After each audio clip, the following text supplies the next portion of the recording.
Nick. And we are NV Board Gaming. And today we're going to take a look at the Oracle of Delphi. This is a 2 to 4 player game designed by Stefan Feld and published by Tasty Minstrel Games. Nick is going to give an overview of how you play, and then we're going to give our review. All right, welcome to the table. We're set up for a 2-player game of Oracle of Delphi. In this game, it's essentially a race game. What you're trying to do to win this game is to accomplish all of these items up here and get back to Zeus. Have your boat land back to the square where Zeus is at in the middle. First player that does that is going to win. So there is no point scoring or anything like that. You're just trying to get back to Zeus, the same place you started, and have everything here accomplished. So what's a turn look like? Well, first, let's say what we set up with. We get one random injury, both players. The first player is going to get 3 favor tokens. The second player will get 4 favor tokens. And you're set up with all these. You're going to make sure that these are like colored for both players. So I got blue, white.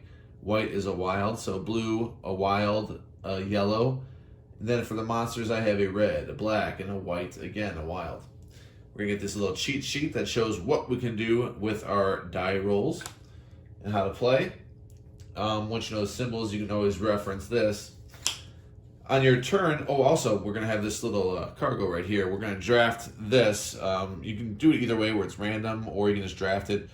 You just take the player count plus 1 is how we do it. And then the last player is going to pick what they would like in turn order. The last player is going to pick which one they would like. So in this case, this player has an ability that puts all their god tokens up one spot. So in a 2-player game, it starts in this third cloud right here. And I'm going to move all of them up here. That's really handy because, well, you'll see why pretty soon. This player chose that their boat with a faster speed, they can move up to 5. Normally, you can only move up to 3. You can see that here. But this player can move 5 thanks to their little cargo ability right here. So, on your turn, the first thing you do is you check. Shook the camera. You check your injuries. As long as you don't have 3 of the same color or 6 total injuries, you're good. You can just play your turn out. So the next thing you do is you're gonna see what your die rolls. Now this would already be done in everything but the first round. So it's the first round. So I'm gonna roll the dice right now. We got a pink symbol here and 2 reds.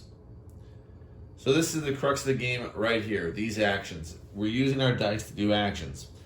What actions can we do? Pretty much anything. Like anything that correlates with that color is really determined. Just think of that. That's really the key thing. Whatever the color is anything you can do in this. Any of these, it revolves around the color. What do I mean? Well, if I want to move, I can move up to 3. This player can. So, they're the red player. They can move either to a red or a pink spot. I can always mitigate my die roll by using favor tokens, similar to other Feld games. Think Castles of Burgundy, where they have workers in Castle of Burgundy that can mitigate +1, -1 sometimes of the die rolls. So if I want to go to a pink one, so I start here, I can go 1, 2 to this pink one, or 1, 2 to that pink one, or I can look at red. Maybe I want to use a red, so I can move 1, 2, 3 to that red. So I'm going here, move 3 to this red, then that goes to spent, and I still have 1 red and 1 pink. I could pick up that red cargo right here, this red cube. Again, it all ties to the dice. So I can put that in my cargo slot of the boat. And what I'm trying to do with that is this action right here trying to deliver that to one of these buildings. So I'm looking for a red building, and I see the red building right here. So I know that is what I'm going to end up wanting to do. Now, my last my last thing right here is actually a pink. What I can do is I can spend my favor token. Normally I would have 3 if this is the first player. So I can spend a favor token here and make that a blue, because that makes me go a little faster. Because if you look here, 1, 2, 3, perfect. I can go to blue because that's the blue hex right there. So next turn, I'm hoping that I can roll a red, because then I can drop off this red item here and do that action. I can do this white one. Because remember, it is a race to do that. And if I were to do next turn, if I were to have that red and deliver it, I spend the red and deliver this, I'll get 3 favor tokens, and this will be gone. I don't have to worry about that one anymore. Now it will matter what color I do, though, because now I can only do a yellow and a blue. So I'm doing that 3 times, but my next 2 times that I do that particular objective, it has to be a blue or a yellow. Otherwise, it will not matter as far as my objectives go. So that's these. So I won't talk about those anymore. I'll talk a little bit more about the game, however. The other player is curious what die you roll, as long as one of their gods is above the ground surface here. So like mine are all, I care about everything because mine are already active. Theirs are not. They didn't have that bonus. So what I care about is what they roll, and I can now move up. So let's say they roll one of these. Now I can decide which of these gods I want to move up. Well, they all have special abilities down here. I'm not going to go over all of them. Let's just say I picked red because they rolled a red one. So it's all determined on what my opponent rolls, who I can move up. Again, if they were not active, I couldn't move them up. They had to be active. They had to at least go above the surface here. So I move red. Well, when I move red all the way to the top, now I have a special god action. In red's case, I can get rid of all my injuries. So that's going to be handy later. So let's say I did that. They're going to take their turn the same way I took mine. Other options are on this board. Instead of doing all the actions to do, let's say, move 3 or fight a monster or flip over a tile, all correlating to the colors on the board, I also have these other actions. So I have one that I can move up the god power of that color. Just move one up. I could get rid of all the color of that die of injuries. Because remember, if I have 3 of a kind of a certain color, that's terrible news. That means I don't get my turn. I don't get to roll my dice. I don't get to do any of that. So that I just forfeit my turn. I don't want that to happen. So I want to make sure I am taking care of my injuries. I could also get one of these cards here, which is essentially a free die for that turn. In this case, it would be a pink die. So I just keep that, I hold on to it, and use it whenever I see fit. I can get 2 favor tokens for a die, or I can look at any of these tiles. There's some cloud tiles out here, and I think that'll be the next thing I talk about. So let's see what we have out here. If I'm the red player and I want to get to the tile, maybe I'd want to park over here and flip up this red tile right here. So, let's say, for example's sake, let's say I have that.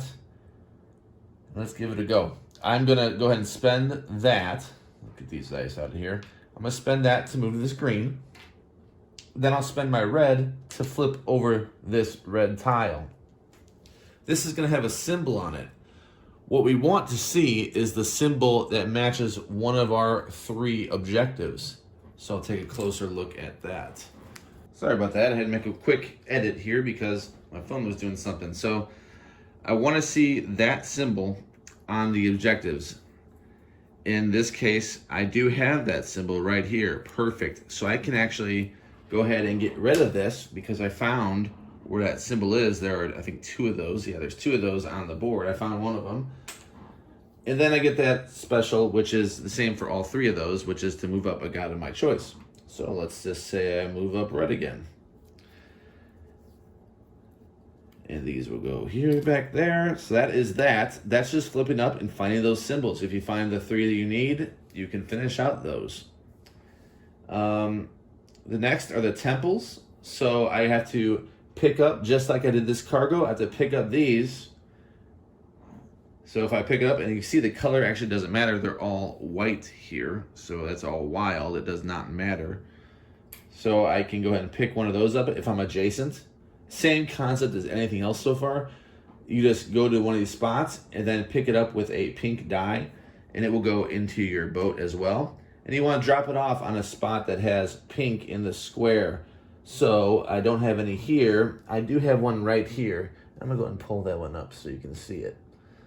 So there's 3 squares here that you can drop things off at. And those are the colors and the symbols matching. So there is a pink one right there. And I could head that way in order to drop this off. That special action, when I complete that, is going to be one of these character cards. The character cards are right here. In this case, it would be a pink character card, but there's 3 choices. I could have one that lets me move my speed on pink die up +3 for all the pink die I roll. I could have one that increases my defense. My shield right here can go up 2 spots, and I no longer care about pink injury cards. And I have another one that is essentially going to be like make pink a wild card, and will give me one of these.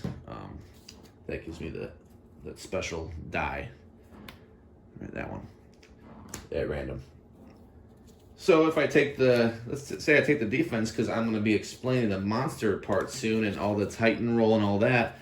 So I'm going to take one of those. I'm going to take the pink one for defense, for combat, however you want to call it. It's going to move up my shield by 2, and I don't know if you can see that on the board. I have to move it up a little bit. There we go. This is going to slide over 2 at the bottom of the screen. And I no longer care about pink injuries. I don't take them anymore. So let's go over injuries, monsters, and so you get a feel of why all this matters. So let's do injuries first. At the end of a round where both players have had their turn, the second player has to roll this die. And then a 1 through a 5, everyone gets an injury if they don't have enough shield. So in this case, we're both getting injuries. The green player has 0 shield, I have 2, which is less than 3. So we're both getting 1 injury. If this were a 2, I would not get an injury because I have enough defense to cover that. Only my opponent will get the injury who has 0 shield. I get the black, my opponent gets a yellow. This isn't good. This means I'm going to want to take care of that, because if I get another black, I forfeit my turn if I don't address this situation. So I want to think about getting a black die over here in order to spend it to get rid of these, because remember, that was an action that I could take by virtue of any die being able to cancel out a color, all the same color. So I will want to think about that. So if you roll a 6, you get 2 injuries regardless. You can have max shield. If we roll a 6, we're getting 2 injuries each. Doesn't matter. So that could really hurt you. If you had 4 injuries, you're guaranteed if you roll a 6 that you're not going to have your turn. You're not going to have your turn at all, because you just rolled a 2 plus a 4, or you have 2 plus 4 injuries. That's 6. Well, that's not good. So you're going to skip your turn, and instead you're just going to heal. You're going to remove 3 cards of your choice, 3 injuries of your choice, and that is your entire turn. Okay, now, last thing, I'm going to talk about monsters. To fight a monster, you are going to make sure you have favor tokens, because you're going to need them probably. You're going to go up adjacent, just like everything else. You're going to pull up adjacent to one of these spots that has monsters on them. And then you're going to spend the die to fight the color monster block that you're fighting. Red or black, whatever. There's different ones all over the board. There's 2 of each in a 2-player game. So I don't want red, black, and any color. So I'm probably going to go here. I'll spend a red or a black, whatever I have, and we're going to fight. The combat strength of this monster is a 9. So if he's a 9, I am subtracting 2 from that, because I have the 2 strength right here. Now his combat strength is a 7. So I win that fight if I roll a 7 or higher on this 10-sided die. I roll a 3, so that's not good enough. I have to spend a favor token. He loses 1 strength. Now he is a 6. So now I need a 6 or better. A 0 is the worst possible thing. Not only do I have to spend a favor to continue, I have to take an injury just for rolling that 0. So last turn, now he's a 5. Another one, terrible outcome. I have no favor tokens. Not only that, but I drew 2 injuries. Horrible turn, terrible. I have to surrender my turn. I do not defeat that monster. I told you what the conditions were. I failed them at each and every time. I do not get that. So my opponent will then go. But that is how you're going to fight the monster. You're going to try to roll to whatever limit it is. It drops 1 every time. But you're going to want favor tokens, like I said, in order to combat it. To lessen his strength and put the odds more in your favor. So like I said, if you defeat that, the reward is one of these cards, which lets you break the game a little bit. Instead of 6 injuries, you can have 8. And it does different things. Different things give you favor tokens, etc. So little bonuses, they're like one-time bonuses or ongoing bonuses. And they're all explained in the book if there's any questions, but most of them are self-explanatory. So the first one that gets rid of all of these does all their objectives. And you know what? I'll mention a little bit as far as when we flip over those tiles. Let's say I didn't flip over a tile that was the same symbol that I wanted. Well, there's some special actions that these actually do, and they're really nice. They're really nice. They're not crappy. You know, they don't help your objective, but they really do help you in your game. So it's not all for waste if you do not flip over the correct one. But you can always look at it. I mean, you can always spend a die to look at 2 of them so you know exactly where you want to go. That's an option, just so you know. But yeah, you're going to continue, and then the first person that has it done, they're making their way right to Zeus. As soon as you get there, you win the game. That's how you play. All right, we're back with our 3rd review of a Stefan Feld game. This one is going to get another high score. It's an 8.5 for me, which, to be fair, it does put it in last place, the 3 that we've played, or the 3 that we've reviewed. We've reviewed Trajan. Mm-hmm. For me, that was a little higher. And higher yet, Castles of Burgundy, which is the granddaddy, because that's such a clean design. But this is also a pretty clean design. What makes it a clean design is that the dice, when you teach the game, your dice are doing everything. The colors, you just to be adjacent to something, it's still the same action. Mm-hmm. You're still spending a die of that color to deliver something, to flip something, to do whatever, to pick up something, to move, everything. It's just, all you care about is how fast you can move. It's going to be a 3 if you don't do anything about that. It could be 5 or 6, depending on some different abilities. You're just caring how much can you move, where can I move, and where can I deliver? Where does this thing go? Okay? So it's just a race. It's just a different type of race. It's a totally different design also from... It's not anything I've seen from Feld. I haven't seen him do a racing game like this. Mm-hmm. We've seen the dice mechanism. We've seen that in Castles of Burgundy. There's a lot of similarities. There's even favor tokens as opposed to workers to mitigate die rolls, moving around to different things. So it does have touches of that. The cards are pretty cool that you get. That when you do all the things you get, your rewards are pretty cool, and I think they're fairly balanced, except for maybe the one where you deliver these, or you build these and just move up 1 spot in the God track. The other ones are better, but you got to do those anyway. But the balance there is that even if you don't do the right symbol, as I was explaining in the video, you still get really powerful things, even if it's not what you were looking for. These give you a lot of powerful abilities. Yeah. So it does balance that way, because you want to do those actions. You kind of almost, you don't care if it's even right, because those abilities are so powerful. Mm-hmm. And it is interesting how they pop up randomly. Yeah. So you don't know what's there unless you did the search action, which you can do. That, again, you have so many actions. You have that little cheat sheet. That's helpful as long as you know. I love cheat sheets. Yep, as long as you know what the symbols are. You have the cheat sheets there. It shows, oh yeah, I could do this I can just get 2 favor tokens, or I can look at 2 of these on the map, or I can draw one of those cards that is like a free die roll. Mm-hmm. So just that, and getting rid of injuries. I like how the injuries are okay. I like that there's that 6, that you'll get 2 injuries, because it always keeps you on the edge. If you have 4, you thought you're safe, but then you roll at 6, you're not safe anymore. Mm-hmm. even if you have maxed out on your shield, you still will lose 2, or still get 2 injuries if you have 6, because the shield only goes up to 5. So the God ability is really cool. It's just another decision. I like decisions. Just another decision. Which way do I want to go? Do I want to move around faster with Zeus? Do I want to heal all the injuries with I don't know who that is, with the red character? Everything. I like everything. 8.5 is really good. I guess the only criticism is it's dry. Okay, it's themeless. I don't care about the theme.